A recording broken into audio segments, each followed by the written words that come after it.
She took her wig without her knowing, thinking she will be the smart one, until a terrible thing happened to her.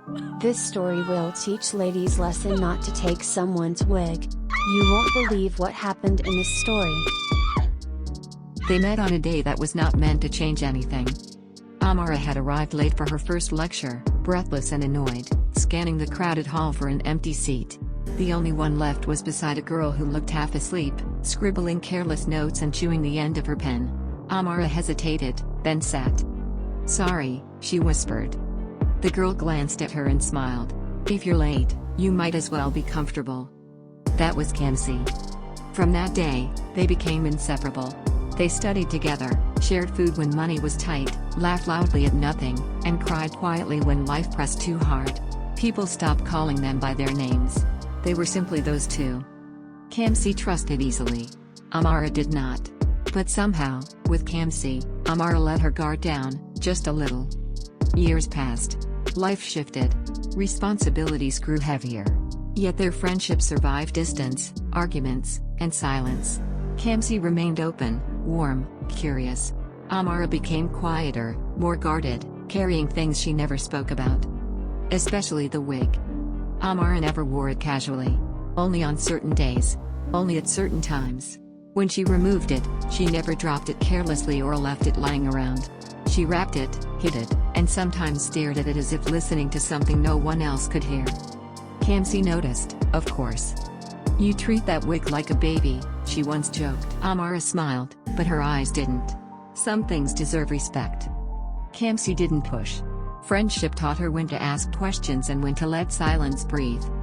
Then came the week everything broke. Kamsi had an important event, one that would shape her future. She wanted to look perfect. But fate, cruel and careless, ruined her plans. Her own wig was destroyed beyond repair the night before the event. Shops were closed. Time was gone. She went to Amara's place, frustration spilling over into tears. "I've never asked you for anything big," Kamsi said. "Please. Just this once." Amara froze. "No," she said immediately. Kamsi blinked. "No? That wig isn't." Amara stopped herself. She turned away, breathing hard. "It's not for borrowing." Kamsi laughed weakly. "Since when do wigs have rules?" Amara faced her again, eyes shining with something close to fear. "Promise me you won't ask again." The room went quiet. Kamsi felt hurt, confused. But she also saw something in Amara she had never seen before, panic. "I won't," she said softly. That should have been the end. But desperation has a way of returning. Later that night, while Amara slept, Kamsi's eyes drifted to where the wig was kept. Wrapped neatly. Hidden, but not locked. Her heart pounded as she stood over it. "I'll return it before she even wakes up," she whispered. The moment she placed it on her head, her breath caught. The wig felt warm. Not like it had been in the sun. Warm like skin. She removed it quickly, unsettled, then laughed at herself. "You're imagining things." She wore it to the event. People stared. Compliments poured in. Kamsi shone brighter than she ever had. But beneath the joy, there was a strange pressure on her scalp, a quiet throbbing she couldn't explain. That night, she fell asleep without removing it. She woke up scratching. At first, it was just itching. Then tenderness. By morning, her scalp felt sore, almost bruised. She noticed flakes in her palm when she touched her head. By evening, strands of hair came out with her fingers. Then came the smell. Faint at first. Easy to ignore. But it grew stronger, heavy, sickening, wrong. Doctors were confused. Creams burned. Pills failed. Her head began to soften in places it shouldn't. Dark patches spread slowly, like something eating its way outward. Kamsi called Amara. When Amara saw her, she collapsed into tears. "You wore it," she whispered. Kamsi grabbed her hands. "Amara, my head is decaying. Tell me the truth." Amara shook, words spilling out like a confession long overdue. The wig was bound to her life, protection bought at a terrible cost. It was never meant to touch another head. When it did, the balance shifted. What it shielded her from, it transferred. Flesh for flesh. They removed the wig. But rituals do not undo themselves. Kamsi faded slowly. Pain replaced sleep. Silence replaced laughter. On her final night, She held Amara's hand weakly. "You were my best friend," she whispered. "So were you," Amara sobbed. When Kamsi died, the decay stopped. Weeks later, people saw Amara again. Calm. Whole. Alive. She wore the wig. And no one noticed how carefully she never let anyone touch it again. After the burial, Amara disappeared. For days, no one saw her. Her phone went unanswered. Kamsi's family assumed grief had swallowed her whole, and no one questioned it. Grief, after all, explains many strange behaviors. When Amara finally returned, she looked better. Too well. Her skin glowed. Her eyes were clear. The dark circles that once lived beneath them were gone. And sitting perfectly on her head was the wig, smooth, heavy, alive with its quiet shine. People whispered, "How can she look like this after losing her best friend?" Some people heal fast. Amara smiled politely and said nothing. But at night, when the house was quiet, she heard things. Soft scratching sounds, like nails brushing against wood. Gentle murmurs that rose and fell with her breathing. Sometimes, when she removed the wig and placed it on the stand, she could swear it sighed, long, satisfied. She told herself it was guilt. Until the dreams started. In them, Kamsi stood at the foot of her bed, head wrapped in cloth so white it almost glowed. She never spoke. She only pointed. At the wig, Amara would wake up drenched in sweat, clutching her head, heart racing. Each time, she rushed to the mirror, relief washing over her when she saw her scalp intact, untouched. The wig was still working.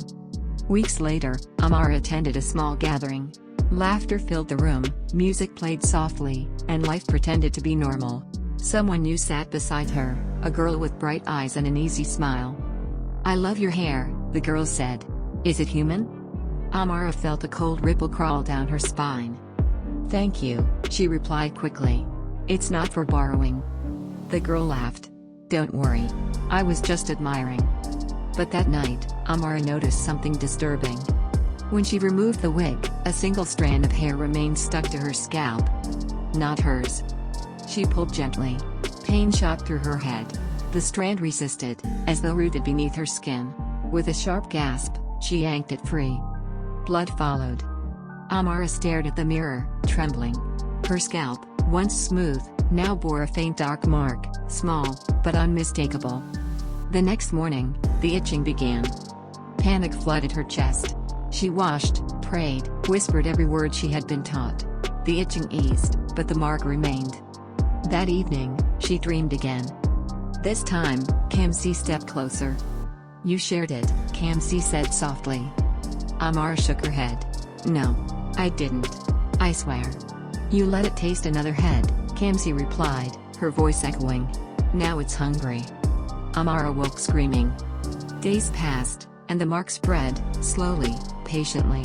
A mirror image of what had happened to Kamsi, but smaller, quieter, like a warning. Amara understood then. The wig did not protect forever. It only postponed. Desperate, she returned to the place where everything had begun, the ritual ground, hidden behind layers of silence and fear. The old woman there listened without surprise. "You broke the balance," she said. "It fed on another life. Now it wants more." "Take it back," Amara begged. "End it." The woman shook her head. "It doesn't return gifts." On her way home, Amara felt the itching intensify. By the time she reached her room, the smell had started, faint, but familiar. She stood before the mirror, breathing hard. Slowly, she removed the wig. For the first time, it felt heavy in her hands. Too heavy. As she placed it down, she noticed something she had never seen before. Beneath the layers of hair, faint outlines. Like skin. Like scars. Like memories woven together. Amara backed away, understanding crashing over her. The wig was not just bound to a ritual. It was made of them. And now, it was ready to add one more. Amara's knees gave way. She sank to the floor, staring at the wig as if it were staring back. The room felt smaller, tighter, as though the walls were leaning in to listen. The itching on her scalp grew sharper, no longer patient. It burned. "You can't have me," she whispered. The wig shifted. Not much, just enough for her to notice. Amara scrambled backward until her back hit the wall. Her chest rose and fell in ragged gasps. Memories flooded her mind, Kamsi's laughter, her trust, the way she had believed in their friendship without question. "I didn't mean for you to die," Amara cried. "I just wanted to survive." The air grew cold. Then she heard Kamsi's voice, not in her head this time, but in the room. "Survival that eats others is not life." Amara shook violently. "What do you want from me?" The wig slid off the table and landed softly on the floor, strands spreading outward like fingers. The itching became pain. Deep. Gnawing. The faint smell of rot rose again, stronger now, undeniable. She understood. There was only one way this ended. With trembling hands, Amara lifted the wig and carried it outside. Dawn was breaking, the sky pale and unforgiving. She walked until she reached the old ground where the ritual had been sealed years ago. The earth there felt wrong beneath her feet, too soft, too eager. She placed the wig in the center of the clearing. "I return what was never mine," she said, voice cracking. "Take back what you gave." The ground trembled. The wig sank slowly into the soil, hair disappearing strand by strand, as if being swallowed. As it vanished, pain exploded in Amara's head. She screamed, clutching her scalp as darkness crept into her vision. When she woke, the sun was high. She touched her head. Bare. Tender, but whole. The itching was gone. The smell was gone. Whatever had been bound to her life had finally released its grip. Amara wept, not from relief, but from loss that could never be undone.